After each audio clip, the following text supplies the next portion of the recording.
Greetings, everyone, from Lockdown Land. We got a new opening slide, and I got some royalty-free music to play in the background because the very first time when I played Rush, YouTube actually flagged it and said you're using copyrighted stuff. So right now you are listening to Milkshake Daddy, Super Sloppy Space Junk, which I'm kind of grooving on, and that's coming through from the Free Music Archive. So let's go ahead and stop our intro music. Thank you, Milkshake Daddy. It's quite the fun song. Well, maybe it won't stop ever. Oh no, there, it stopped. Greetings from my office in sunny Santa Cruz, California today. Home of a new cluster for COVID-19. I knew that New Leaf grocery store was janky ratchet when I went in there that time. None of the employees were wearing masks. Aisles were crowded. Nobody was wearing masks. They weren't limiting the number of people in and out. They weren't cleaning the carts when you went in and out. Turns out they've now got a cluster of 7 employees, unfortunately, in that store. Got a new shirt today for Brian Timoney. I hope he's here so he can appreciate it. A little less subdued than last time, but I like it. I'm trying to, uphold that high school best dressed vibe. Hopefully everybody can hear me. Let's go back to full video, actually. Just me. All right. So, if anyone's in there and you can hear me, just let me know in the... Yeah, good shirt. Thanks, Brian. Thanks. It's a Friday shirt. It's totally a Friday shirt. I should have worn a more flowery shirt for Friday, I think. I think Fridays are flowers. It gets the nice alliteration going there. All right, so I'm going to cut right to today's main topic. No more discussion about TV shows. I don't feel like talking about video gaming too much. Although, as soon as the words come out of my mouth, I want to talk about it more because that's just how I roll. But we're going to stay tight and controlled. I'm going to do what I say to my kids, stay on target. Stay on target. So today, we're going to talk about full text search in PostgreSQL. The idea here is this is real full text search. This is not ngrams. This is not ilike queries. This is actually like a full text search engine. So for those of you who've used ElasticSearch or SOLR, the engine underneath of that is Lucene, which I used back in 2003, 2004. When you do that kind of search, it's actually quite different than when you're actually doing like a like or an ngram search with your database. And I'll go through that as we go through the scenario again. So let's go ahead and switch over to the desktop view. But of course, because I've got this great shirt on, I want everyone to see me as well. Because why waste this great shirt? Oh, also I shaved face and head. So I hope you appreciate the grooming that happened yesterday so that I could be so presentable for you today. And Dana, I'm sorry I didn't address your comments last time when you were talking. So if you're here today, that was really good stuff about the JQ that you said. But there's no but. I'm just sorry I didn't answer your comments in the chat. I'll try to do a better job of paying attention to chat. Although Randy Hale is here today, so that actually might make me ignore chat a little bit, but we'll give it a try. Sorry, Randy. You're here. You like the ribbon. I figured we could go back and forth. All right.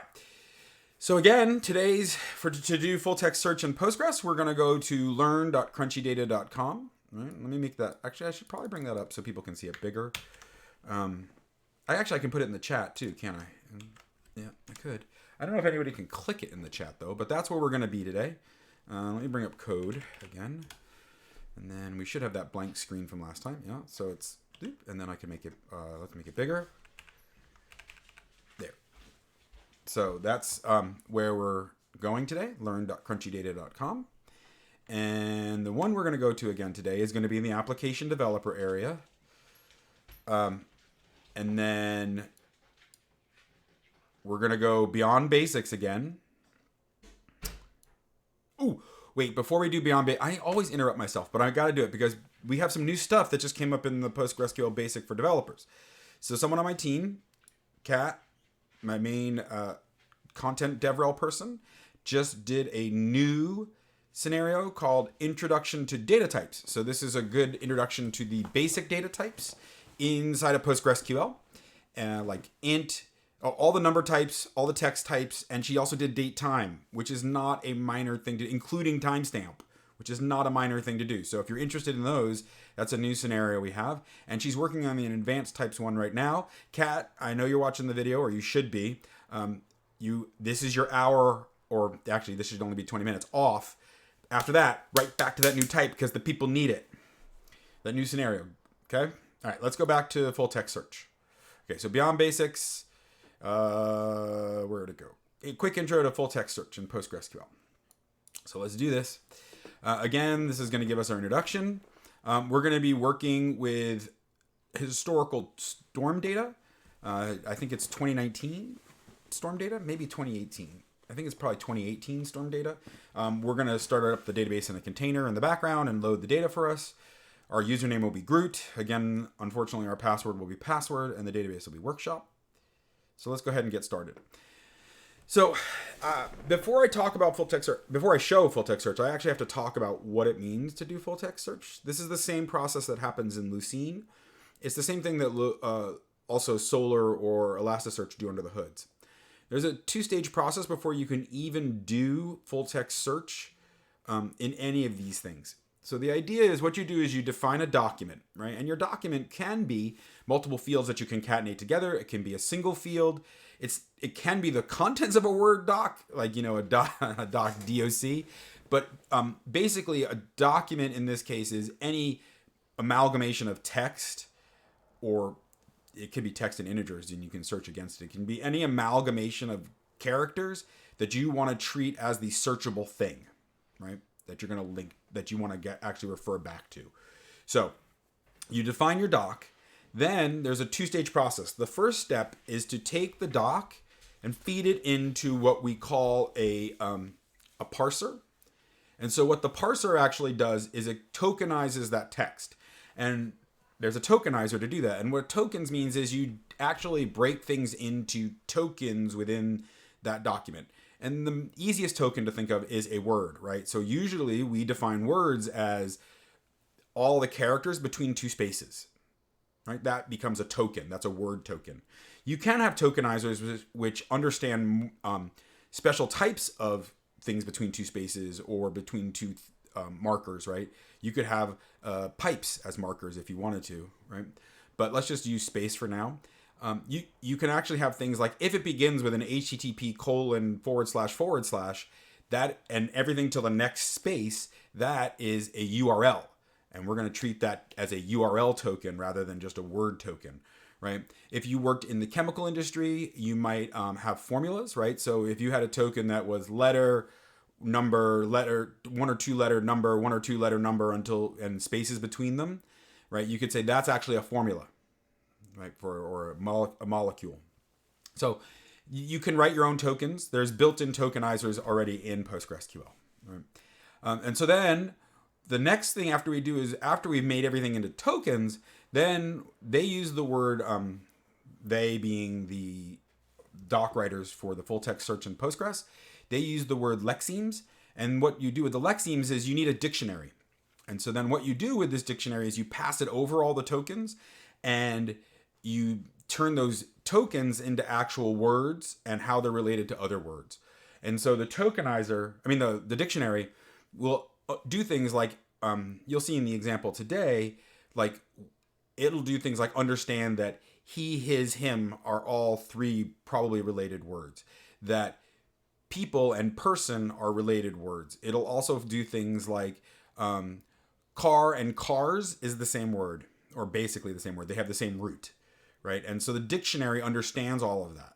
And it'll actually go through and make sure that those words get similar rankings.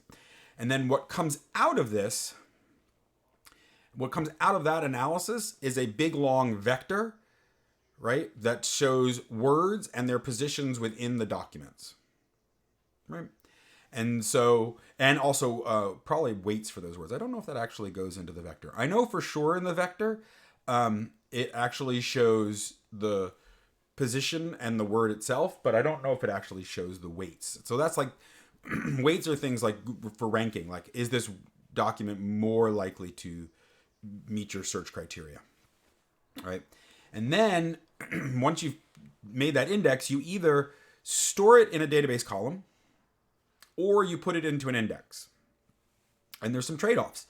If you put it into a column, then anytime you edit those documents or add a new document, you have to write a trigger to actually recalculate the full text index, either for that field or for all the fields, right? Depending on what kind of change you make. You probably would just do it for per row. Like if the row changes or if there's a new row inserted, rerun that the tokens and then lexeme to produce the new vector and store it back in the column.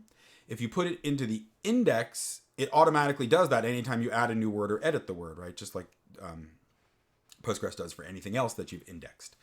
The benefit to putting it into a column is that you can use nicer search criteria in your SQL query. The benefit to putting it in an index is you don't actually have to write the trigger, right? The drawback, though, is if you put it in the index, you actually have to then use a little bit of a different search. Their search statement it's not quite as nice, right? But I'll show you what the difference would have been when we go through the exercise. Okay? So that's a very basic introduction to the idea of full text search, right? It's not, you can't do, like, with normal SQL, you can just say, oh, I decided I want to do a like query against this column. You can't do that with a full text search. You have to pre-calculate the vectors for each of your documents beforehand. You can't just do it ad hoc on the fly. I mean, you can add it anytime you want to your database, but you can't do it. The SQL writer can't do that, right? It has to be something that's done pre-writing your SQL statement. All right. So with that, let's get going. Let's log into our database. Is the text big enough on the right side? Can someone in the chat let me know if the text is big enough? Maybe I'll knock it up one notch. Come on, get bigger. Come on. No, you're not going to get bigger for me? There we go. Is that better? That looks a little bit better. All right, yeah. Well, Randy, your and our age group doesn't exactly count as much for needing to know if it's bigger or not. All right, anyway, I made it bigger. Now smaller. Yeah, bigger. Thanks, Randy. Okay, so we're in our database, and I'm going to show you the database table that we're going to work with. We're working with storm event details, and there's a whole bunch of columns, but the one that we're going to deal with today is the event narrative, right? And so these storm events are where they're like they're storm watchers, and they see storms, and they say, oh, we saw this storm, and here's the information about the storm.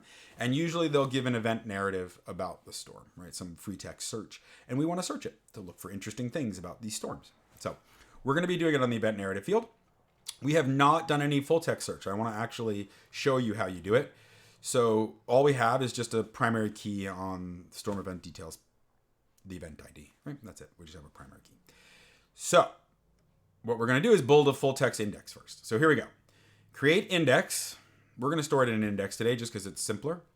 There's the name of the index using gin. So those of you from the JSON class should remember, oh, I looked up what gin does stand for, and now I remember why I never remember what gin stands for. It stands for Generalized Inverted Index. I don't know why didn't they just call it GII? Is there something else that's blocking using GII? It's called Generalized Inverted Index. That's what it stands for. So we're going to create a generalized inverted index, a GIN index.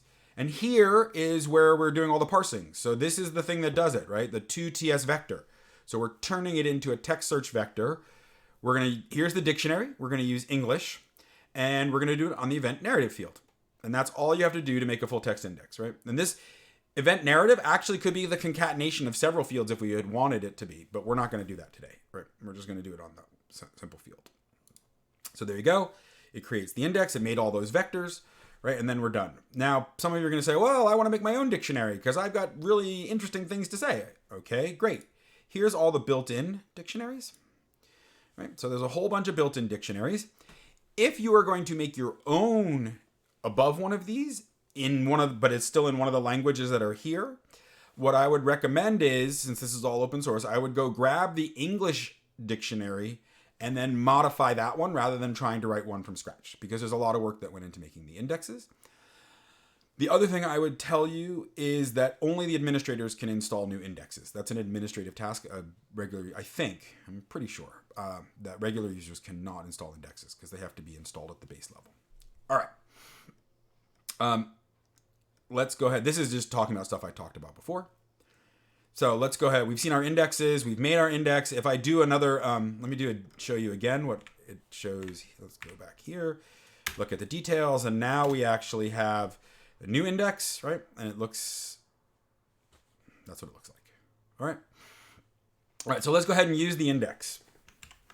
So this is our first very simple search. We're going to say select the begin date time of the event narrative from SE details. So that's the table where to/TS vector English event narrative that's doing that operator right there. The @ operator is saying do a full text search. To/TS query vlog. Right. So you're saying, hopefully you're saying, if you're following along, to/TS vector English event narrative, didn't we just make the index using it? Yes. And this is the key to the query analyzer to say use that index. Had we stored this in a column, we could have just used the column name here, right? And I wouldn't have had to know what dictionary or anything else like that to use as the end user. I would just say, oh, that column holds my full text index, and I know they told me it's using English, so I just do that, right? The other part of doing the search, though, now is that this to/TS query. So you have to use a special thing that understands how to take the word passed in and have it work well with the vector that you made. And that's what to/TS query does, right? And to/TS query has to use the same dictionary that you use to make the index. So we're saying here, get vlog, right? Notice we're not saying the whole word village. This is the root of village, villages, a whole bunch of stuff. And so when we do this search, which has a lot of event narrative, so for those of you who are Postgres users, you should know that this means we just have to scroll for a bit, right? So here's our first one. So this one actually matched villages, right? Even though we said vlog, right? And then there's villages, but we can also get some that is just village, right? So both of those match here, right? Even though we didn't have to say any wildcard after. Now, what's an interesting part here is the next part that I'm going to show. Let's clear the screen, go to the top. I'm now going to do villa. Right. First I'm going to show you the stemming. So the stemming, this is it. Some people are usually going to ask, oh, I want a wildcard search. That's what this is stemming. This is saying anything that starts with villa and afterwards. So before I do that, though, I actually want to show you what happens if I put in villa here rather than vlog. And you'll notice the search becomes very different. Now we just start getting things that are just villa. We don't get village, and we don't get villages. And the reason why is because villa is a whole word in and of itself, right? And so it's saying, okay, well, this is not the stem, the root, or no, the stem, sorry, stem and leaves. It's not the stem for villages and village, right? This is just for villa because that's the whole word they're looking for. So that's kind of the interesting thing that you get with this. Now I'll show you how to do the wildcard search. Now I'll show the results of the wildcard search. Let's clear the screen again, and we'll do the wildcard search. And this will get us villa, villages. We won't see any of the villas right away because there was fewer villas. Right? This is still going to mostly be villages. Let's see if we can find one that says villa. I don't see any that says villa here. Right? Now Incline Village. Looks like that should be somewhere. That may be up in Tahoe, I wonder, in California. All right, anyway. Oh, Dulles International. All right, so that's kind of how you do stemming. That'll get us both. That's kind of very similar, though. Most of you are like, oh, well, that's just very similar to a like search. Why can't I do something a little bit more exciting? Well, let's do something a little bit more exciting. So what we're going to do now is things with look for proximity between words, right? And so the idea with this one is you would think, so here's the same search. All this stuff is the beginning and this is the same. The only thing that were changed is the to_ts query. And here you'd think that this opening and closing tags with a 1 in the middle would mean one word between them, but it doesn't. It means word boundaries. So what this means is if there's a 1 in there, that means these are words that are right next to each other because there's only one word boundary in between them. So we do that, and we're looking for big hail. That's what we're trying to do now with our analysis. I want to find some big hail.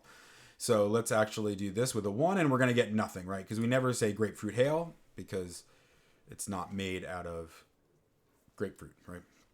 What we really wanted is this one to have 2 word boundaries. So it's grapefruit, any word in between, and then hail, right?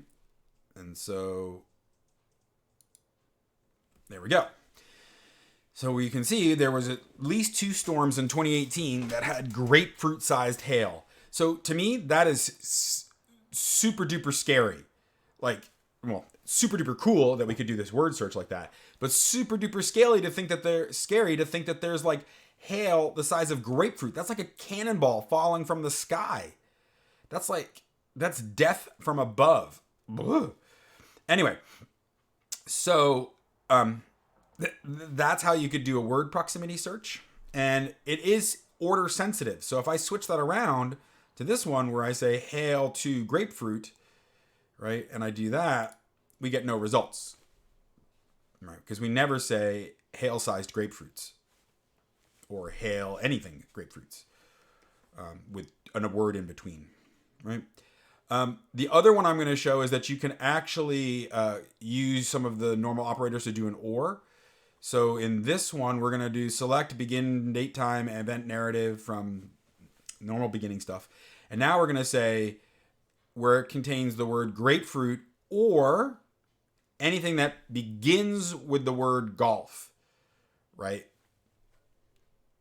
And then 2 word boundaries in between, and then hail, right? And so that's how we get, here's some results with golf ball sized hail, but we notice we got, the reason I did the stemming though is because look, we would not have gotten this one, golf ball sized hail, had we not put the golf with the end on it. We could have probably, I wonder if we just did golf, if we would get that one. Let's see. What's that one on? March 16th, my birthday. Near Melbourne. I don't know where Melbourne is. Anybody know? The hail is mostly nickel to quarter size with golf ball hail mixed in. That's really painful if you're out there and you get like hit with a golf ball. That's like wrecking cars and stuff. All right. What was the thing we were going to do? Oh, if we get rid of the stem. All right. Let's see what happens. I mean, if we get rid of the wild card. No, we do. Now all we get is just golf hail, right? So it does not recognize, whatever the dictionary is, it does not recognize the word golf ball. It does not recognize golf as the stem of that one, right? So we'd have to use the wild card to get that. All right. So that's basically showing you some of the power of full text search. Now is the sad part of the talk. This part of PostgreSQL is written by some brilliant Russian programmers. And I think they've done a fairly good job of, as people, native Russian speakers, to put together documentation. Unfortunately, and so this is where I go in, I speak for myself, not for my company. The Postgres community produces a lot of documentation. So I personally have problems with some of the way the documentation is put together. It does not seem to always be the most user-friendly. And this is one of the cases where someone probably reviewed the doc for grammar, but did not review it for usability. And so there is a bunch of doc on full text search. I do recommend, but I find it very hard to get through, and it's missing key pieces to help you understand some of the functionality. So this is a little bit of a rough piece to use in Postgres, which really makes me kind of sad because it is really powerful and can do a lot. You should see the really cool demo that Paul Ramsey, if you ever meet Paul Ramsey, or if I ever get Paul Ramsey to do one of these with me, I'll have him do the one where he actually loads all the place names in the United States into the full text search, and then combines that with PostGIS to return the points, and then does a heat map. So you can put in a word, the beginning of a word, and you do a heat map, and you get back where that kind of word shows up in the United States. So it's really fun to do things like put in Santa and look at where most of the former Spanish colonies were, and it's really bright there and not in everywhere else, right? Or like I grew up in upstate New York, and which is first colonized or invaded, wherever, depending on how you want to say it, by the Dutch. And the Dutch word for creek is kill. So you can put in the word kill and you'll see this nice bright light up all along the Hudson River and in that area. There's various other smatterings of kill, but it means something different, but you'll watch it light up there. The other cool thing that Paul did when we were working on a project together is you can actually use this full text search for address lookup, right? So Santa Cruz County publishes their parcel database, and they actually put in the address into the parcel database. And so rather than using the Tiger geocoder, we got rooftop geocoding because they actually put the address in there. So you take all the addresses, you combine the zip code with the street name and the county name and all that stuff. You make that into one document. You then run the full text analyzer over it. And then you can search the free full text field. When I give it back to you, we can show you the point from PostGIS right on top of, and put it on a map right on top of the house, right? Or the center of the parcel, which is maybe not on top of the house, but it's a lot better than street interpolation that the Tiger geocoder does. So in addition to the doc on full text search, I would say also look at this presentation the developers did. It is an 84-page PDF, and it contains, that's one of the, Oleg has written a lot, and it's brilliant stuff.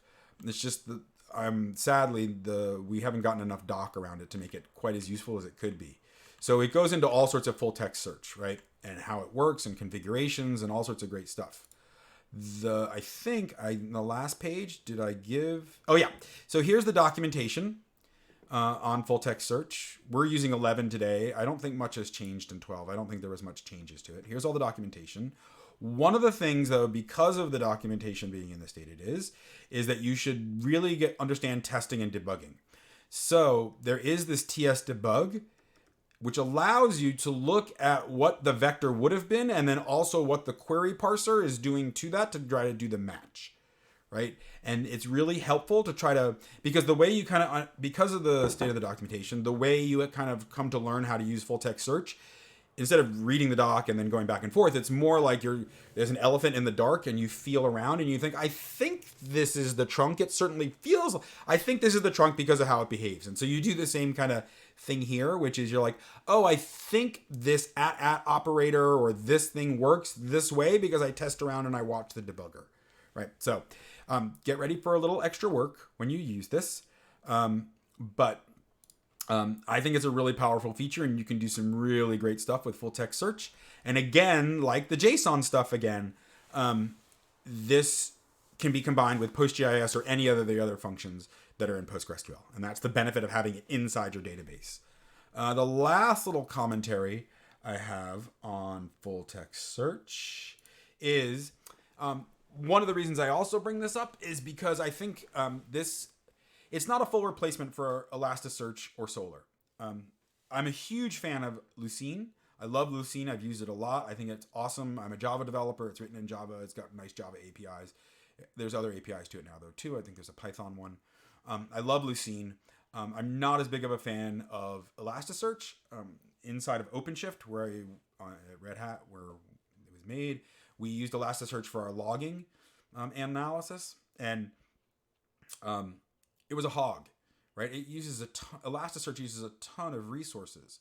The nice part, the reason why this is not a full replacement for ElasticSearch, though, is ElasticSearch does a lot of stuff besides just the full text searching. Like, you can just point ElasticSearch at a directory and say, anytime a new document ends up in this directory, parse it and add it to the index, right? And then there's XML files that you can use to configure how the search works, rather than going in and having to write Lucene, like writing Java code or Python code to change how the index works. You can do it through XML files.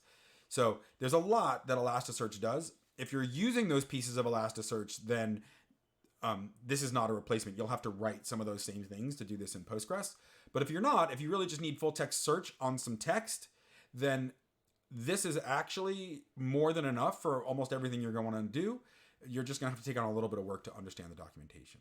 My hope is that we get some more Google, it's not Summer of Code doc. It's like, so Google has sponsored some documentation projects and a documentation for open source projects. And Postgres gets them sometime. I really hope we get somebody to come and like talk to the engineers and actually make a good, or I should say more user-friendly version of the full text search documentation. And so with that, I'm done with full text search. Are there any questions or anything anybody wants to talk about other than, I don't know, anything really? You can put it in the chat or we can just wrap up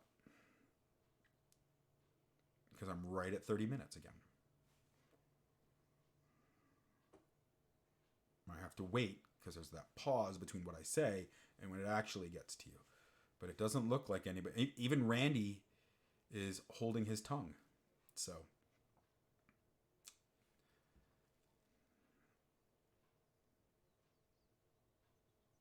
All right. Well, with that then.